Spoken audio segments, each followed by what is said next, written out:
This is the Nakto Classic 2, and when I unboxed this bike and went to assemble it, it wasn't the most straightforward, and that's because the instruction manual was kind of generic. It wasn't very specific to everything that this e-bike came with. For example, it didn't show instructions on how to mount the front basket, so that was a little bit tricky, and mainly because I didn't know where this black metal piece was supposed to go when I first saw this. It wasn't until I seen pictures of this bike and people riding it that I realized that people mounted it to the front tire, and then it helps to support the front basket. So little things like that I kind of just had to be intuitive about and just kind of guess my way through the assembly.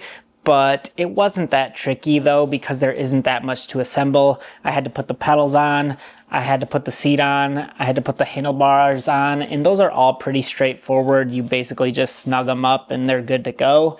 And then you just had to assemble the front tire as well, put the fender on, and then like I said, the most tricky part of all was actually putting on the front basket, because I just didn't understand fully what every piece was supposed to do. But now that I've done it, it's not that hard, and it actually didn't even take me that long. So that was kind of the assembly process of this e-bike. And I want to also talk about its features, but I won't be able to talk about the riding experience in this video because it's currently winter. There's snow everywhere, so it's not very easy to get out and ride this right now. So I'll make a follow-up video when it warms up if you want to see what the riding experience is like with this.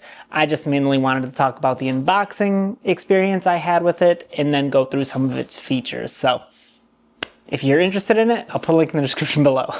Now, once I did get this e-bike fully assembled, I think it looks awesome. I really enjoy the overall look of it. It's a commuter style e-bike, so it has swept back handlebars, and they feel slightly smaller, a little bit more condensed, not like a huge mountain bike style or fat tire e-bike setup. This feels easy to get on and easy to ride. It has a step-through frame, which is really great, especially if you're a senior, or even I enjoy step-through frames way more than regular frames. I just feel like they're so much easier to get on and off of, so I'm a big fan of that. I love this color as well. It's not white, it's like a cream slash like warm yellow tone, and it looks awesome. I think it looks very sharp, and I like that the fenders also match the paint color. The little chain guard matches the paint color. They didn't just toss third accessory party racks on this, but everything matches, so it looks really nice in person. And then it also comes with a great looking seat.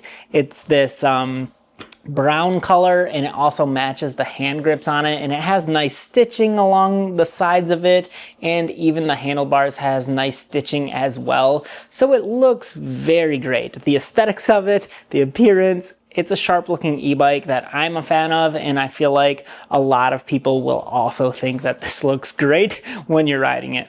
Like I mentioned before, this isn't an oversized e-bike. It comes with regular sized tires on it that are 2" by 26".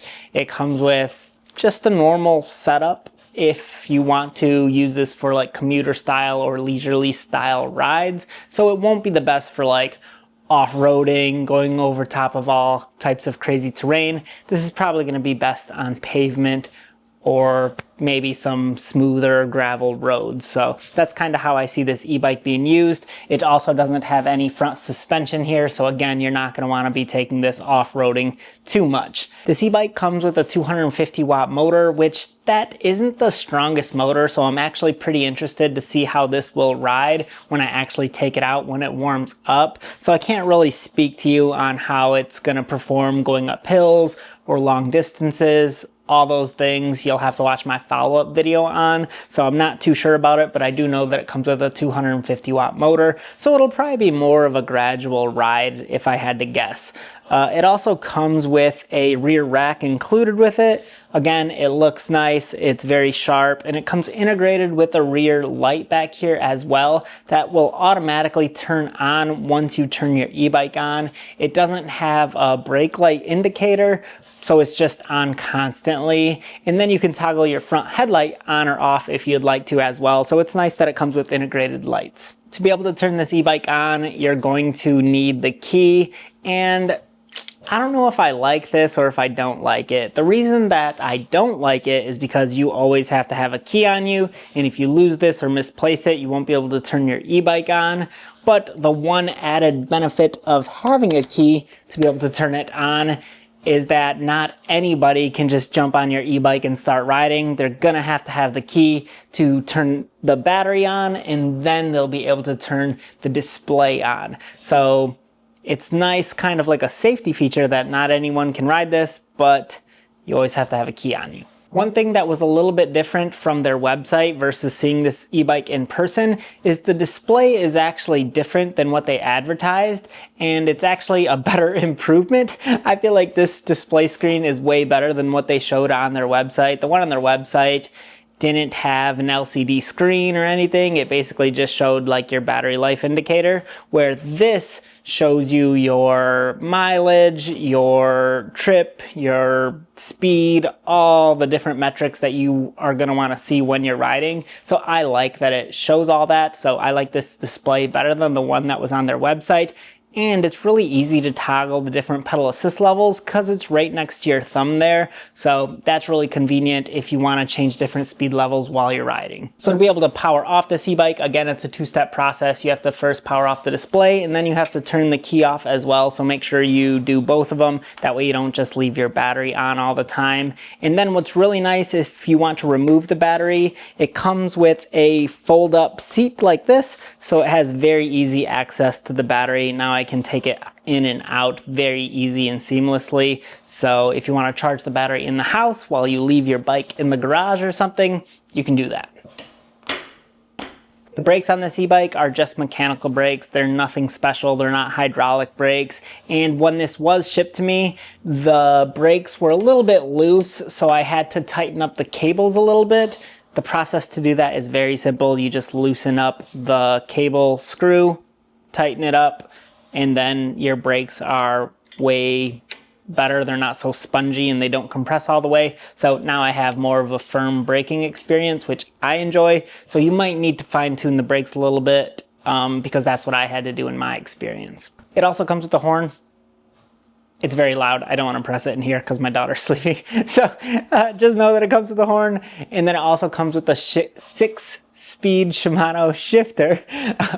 And that thing seems normal, works well. It's just a thumb shifter and I don't see any issues with it. And it also comes with a right-handed thumb throttle as well. I like the placement of it. Again, it feels very natural for where your hands sit. So I feel like the button layouts and how they chose to assemble this is a good thing. I feel like it makes sense. I know I said at the beginning of the video that figuring out how to assemble the basket was a little bit tricky, but I'm really glad that it comes with a basket. I feel like this is so handy and helpful if you're ever carrying things or hauling things, or if you want to ride with children.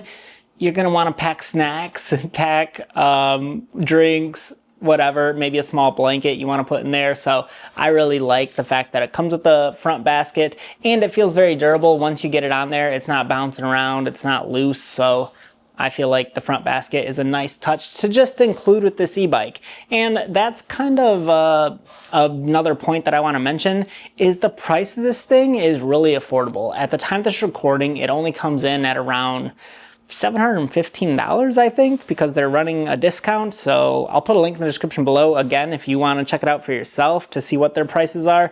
But at the time of filming, this came in at around $700. So that's extremely affordable, especially since it comes with a rear rack, front basket, included fenders. All of it matches the same paint color, so it looks very crisp and sharp. Nice brown tan leather seat pad and grips. So overall, this is a really affordable e-bike and it looks very nice. I love the appearance of it. I just don't know the performance of it. So again, I'll have to check on that. But overall, I think it's a solid choice for the price that it comes in at.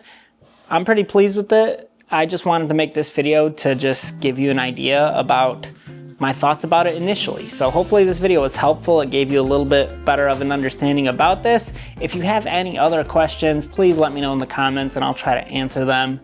And there it is, the Nakto Classic 2 e-bike.